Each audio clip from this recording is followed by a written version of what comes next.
Hey guys, Donny here, Global Crisis Solutions on 2/14/2020. I've been studying the bonobo ape family and the research that Dr. Sue was doing on Kanzi, the ape of genius. It's on the Oprah Winfrey Show. You can find it on YouTube. Just look up the Oprah Winfrey Show, Dr. Sue. Sanctuaries are more important to fund currently than taking these chimps out of their environment and subjecting them to these experiments. Jane Goodall and her chimps is also on YouTube. 1960 is when she arrived, but you can follow all of her TED.com speeches on YouTube.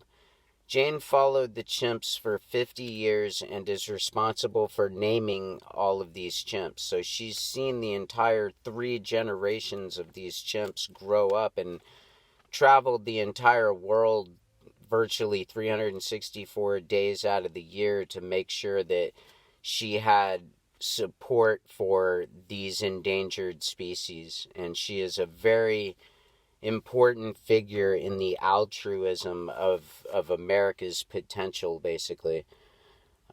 She likes everything about them. When she was asked what she likes about the chimps, what do you love about them? Is what they asked him, and she asked Jane, and she said she likes everything about them. Google is the 2-year-old. The mother is Guy. The grandmother, Gremlin in 1970. Glitter was another. So, apprehension first. Second, belligerent attitude. That's what these chimps exhibited in their first interaction with the researchers. Acceptance, and then trust. So let's look at those 4 things for human society that Jane Goodall brings up. First is apprehension and a standoff vibe that the chimps had. Second, they became kind of belligerent. They wanted to show that they had this power to defend themselves. And after time, acceptance came into the picture with the chimps and Jane and the researchers, and then trust. So those are pretty much 4 things that are, crucial to human civilization as well.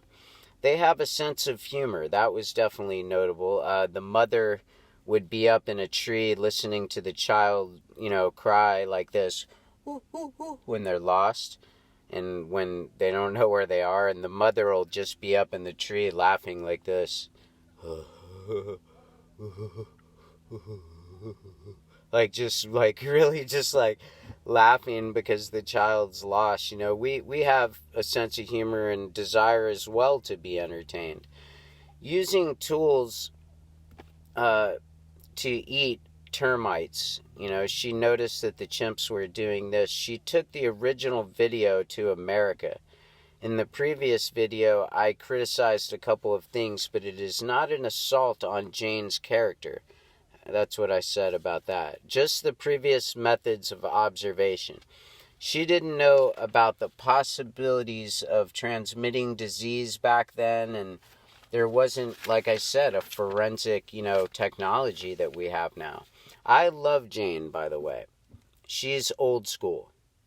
The chimps can catch all of our infectious diseases, and that's why I brought that up in the previous video, because I was looking at the 1960 footage. She was not recognized in the scientific world, Jane, and was known as a geographic cover girl. She did it her own way and wasn't concerned about what they thought about her. And I admire that. She also, when asked what she didn't like about them, said they had a brutal and dark side like us humans.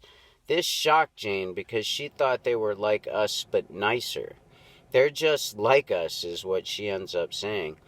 She found out more similarities through the 50 years of studying this ape that is 98.6 of our genetics, guys. It's fascinating. She had to leave despite her passion for research to work on saving their population. They were becoming endangered. They fell victim to poaching and deforestation, and their numbers were decreasing rapidly. Loss of habitat.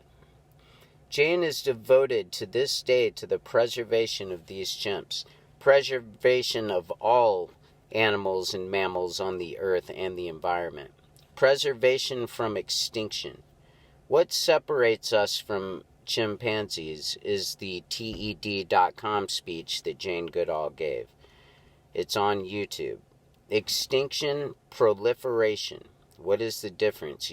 How do we allow these animals to proliferate in their environment that we came in to take trees? And some of the people that live there, in order to have a salary that allows them to scrape by, they've even, cut down trees to be able to provide for their family. So it's an issue that doesn't have to do with the local indigenous people all the time. So the preservation of animals, mammals, and their environment is what Jane was focused on. I live a minimalistic lifestyle requiring minimal monetization, but all of these issues, guys, they require monetization in order to preserve these species now and have a sense of imperativeness. So Jane Goodall is on TED.com, Technology Education. Deep Ecuadorian jungles she talks about. These is where she's been traveling recently. These people are fighting against deforestation and oil drilling. Solar-powered water generation and lighting is what's used in their center for rehabilitating this area. The chief has a laptop now, and he's monitoring, their efforts to preserve this land and these animals. They want to learn about healthcare and languages, these remote villagers and people that live in harmony with their environment. Jane calls chimpanzees another way of life. I love that. So it's like a lifestyle. She proposes to bring the voice, what I've been talking about, guys, greeting, study, the greeting of animals and their language. She has studied these things for 50 years. DNA profiling now opens up a new area of research. Technology. She's not into this stuff, Jane. Studying the upper levels of cognition is what she is claiming to be into. I mean, love. She's 78 and uses a touchpad. This one chimpanzee or bonobo with faster, skills than a human. One of these chimpanzees, it's able to recognize all these things on a computer and just type them out. They're hyper intelligent. She appreciated the reward of figuring out computer problems. Scientists thought the chimps should be numbered and not named. Jane took it the other direction and named them, despite what they wanted for research purposes. Completely different tool making all over the world. These monkeys and chimps make these tools to allow their life to be more efficient all over the world. There's like this cognitive grid that they're connected to improvise and create things that make their habitation, easier to live in. There isn't a sharp line between humans and chimps. 5 years of suckling, then 3 years emotional dependence. The bonds grow for up to 60 years. Chimps are capable of compassion and altruism. Non-verbal. They use touch, posture, gesture like humans. And vocalization. They show emotion. They know mental and physical pain. Jane says she has deep